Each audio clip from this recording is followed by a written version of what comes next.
The Obama administration under fire at a House hearing. The Department of Homeland Security has released thousands of illegal immigrants who have committed crimes on U.S. soil, including some behind more than 200 murders. You have somebody who commits homicide? Yes, we want them deported. That's the law. Then put it in the statute, sir. There's a whole list of categories there that are harm to public safety, including those that commit homicide, that you went ahead and released anyway. And so that law is crystal clear. You are making these discretionary choices in releasing these people out into the public, and they're committing more crimes. And I don't understand why you don't deport them. To sit there and say that the proud women and men of law enforcement and ICE are choosing to release criminals is absolutely unforgivable. I am very proud of representing those men and women. Many of them are former police officers, sheriff's department members, and they do not go around trying to put criminals on the streets. House Oversight and Government Reform Committee Chairman who led today's hearing, Congressman Jason Chaffetz, goes on the record. Good evening, sir. Hey, thanks for having me. Okay, so there are some people who are released who are criminals, right? From prison. They're in prison because they're criminals. More than 86,000 of them over a 3-year period. Okay. Who makes the decision to release them? Because, I mean, and how do they pick and choose?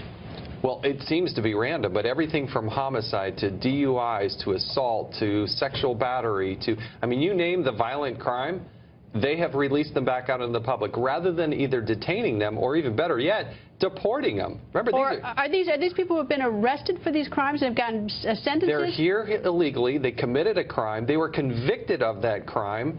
They either served that time or they just released them back out in the public instead of actually saying, now that you've served your sentence, your debt to the United States, we're going to send you back to the country from which you came. They don't do that. Why don't they do that? It's ridiculous. There's no acceptable answer. They tried to reprogram over $100 million that Congress had allocated for these deportations. They wanted to give that money back rather than do it.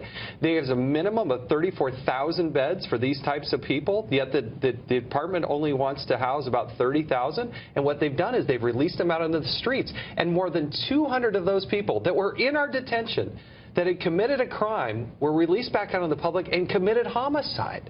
All right, well, I mean, when somebody obviously makes a decision, okay, we're going to release you, and we're going to release you to the street, we're not going to deport. Who does that?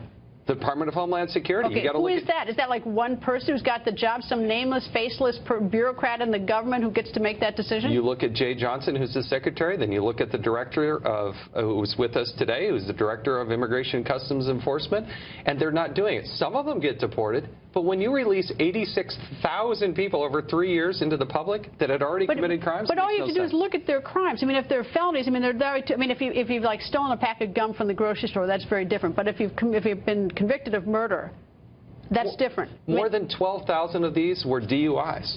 And I think that's a fairly It's a very serious crime. I agree. It's true. But everything from sexual assault to robbery to homicide. How many were released in 2015?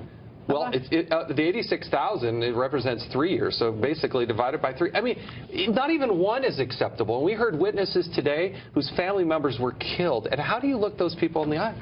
I mean, they should be out of the country. One of the excuses is, well, those countries won't take them back. Just drop them off. Don't give them any more foreign aid and do what the law says, and that is make sure the Secretary of State does not give those countries any more visas so more people can come to this country. Get their attention. Mr. Chairman, thank you for joining us. Thanks, Greta.